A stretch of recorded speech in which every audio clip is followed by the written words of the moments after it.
10 ମାସ 10 ଦିନ ଗର୍ଭରେ ଧରି କେତେ କଷ୍ଟ କରି ପୁଅ ଜନ୍ମ କରିଥିଲି। ତାଙ୍କ ଅଳି ଅଝଟ ସହି ଦୁଇ ପୁଅଙ୍କୁ ବଡ଼ କଲି। ହେଲେ ପରିଣତ ବୟସରେ ପେଟକୁ ମୁଠାଏ ଦାନା ପାଇଁ କାକୁତି ମିନତି ହେବାକୁ ପଡ଼ୁଛି।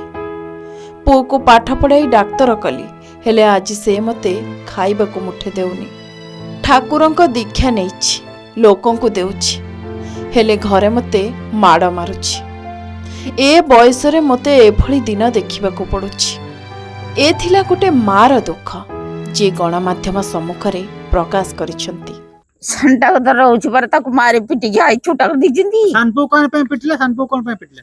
ତାକୁ ରଖିଛୁ, ତାକୁ ଖାଦ୍ୟ ଦଉଛୁ, କିଏ କରୁଛୁ କହିଥିବ, ତାର କିଛି ଥିବ ନହେଲେ ଜାଣିବୁ କେମିତି ପିଟିବ କେନେ ଖାଲି ଚାଲି ନହେଲେ କାହିଁକି ମୁଁ ତ ରଖିଲି, ତୁ ବି ରଖିଲୁନି, ଆଉ ଯାଉ ଯିବ।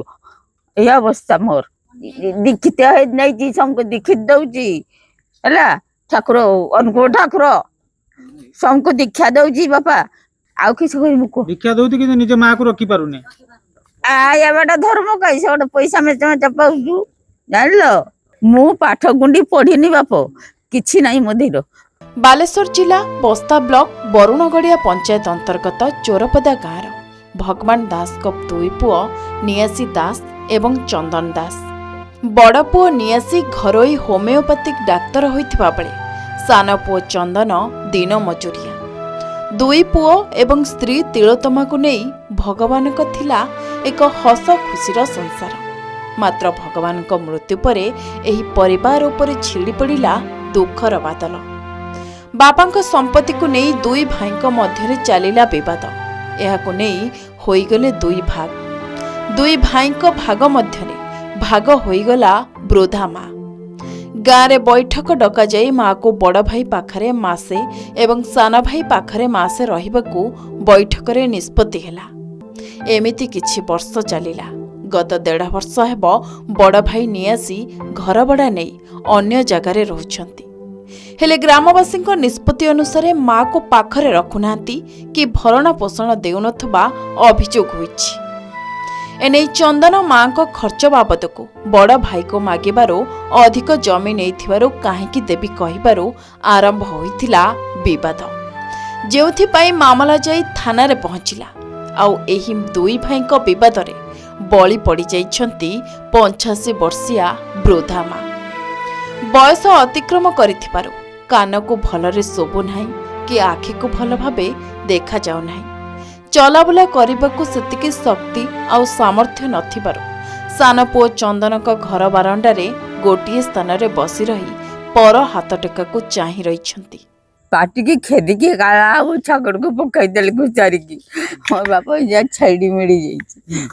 ସେଟା ମୁଁ କହିପାରିବି? ମୁଁ ତ ଚାପଡ଼େ ଛୁଆମାନଙ୍କୁ ପିଟେନି, ଚାପଡ଼େ ପିଟେନି କି ଗାଳି ବି ଦିଏନି ଛୁଆମାନଙ୍କୁ। ବୋଉ କିଛି ଛୁଆ ଗାଳି ଦିଏନି, ଲୋକ ଗାଳି ଦିଏନି, କିଛି କୁହେନି ବାବୁ। ତାକୁ ଯଦି କରିବ ତାର କରୁ, ନା କିଛି କରିବୁ। ବଡ଼ ବଡ଼ ପାଠ ବେଶୀ ପଢିଛି, ଯିଏ ଡାକ୍ତର ନିଆସି ଦାସ, ତାର ଥିଲା ନା ରାଧା ରାନୀ। ଏକା ବେଳେ ଯିଏ ବୁଲି ବୁଲି ଖାଇଲାନି, ସେ ବସି ଘର ଖାଇତେ ଦବ ନା ନିଜେ ଖାଇବ। 23 ତାରିଖ ମତେ ସକାଳ ପିଟି ଗଡୁ ଟିକେ ନିଆସି ଦାସ, ଝରଣା ଆମର ରାଧାରାଣୀ ଦାସ, ସେ ମୋ ଭାଇ ଭାଉଜ।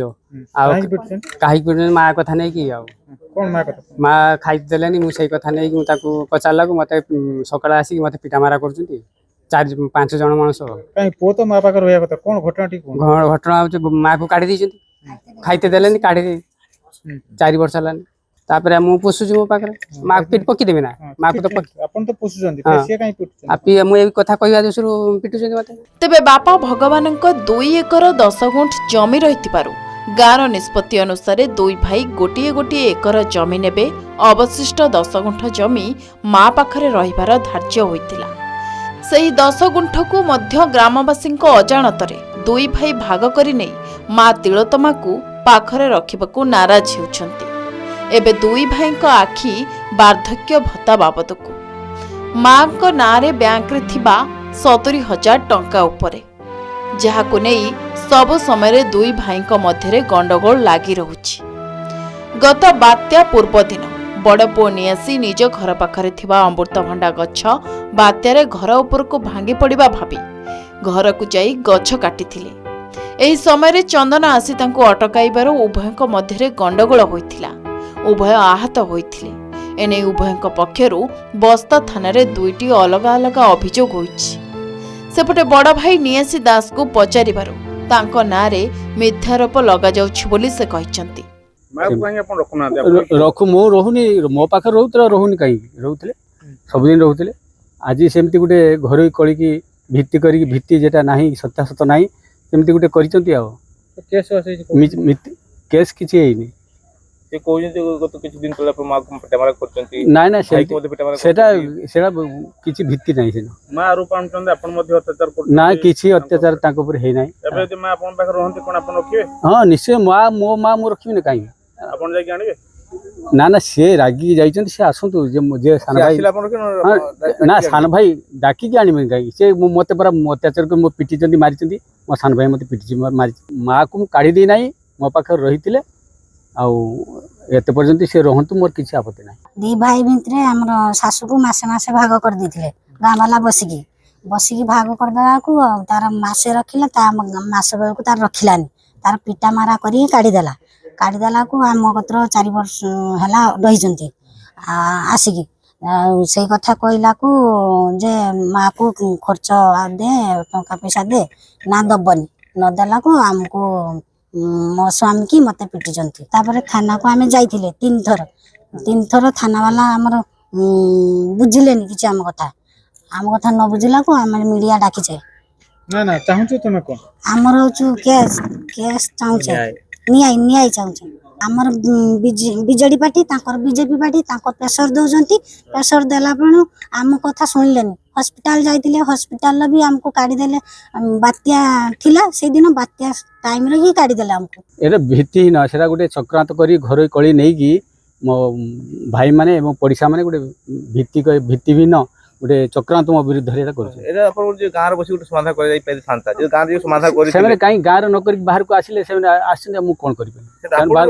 ନା ମୁଁ ଏ ବାବଦକୁ 5-6 ଥର ଗାଁର ମାଲିକ ବସିକି କରିଛନ୍ତି। ସେ ସାନ ଭାଇ ମାନିବ ନାହିଁ। ତେବେ ପରିଣତ ବୟସରେ ସବୁ ବାପା ମାଙ୍କର ଆଶା ଥାଏ ପୁଅ ବୋହୂ ନାତି ନାତୁଣୀଙ୍କ ସହିତ ଶାନ୍ତିରେ ରହିବେ ବୋଲି।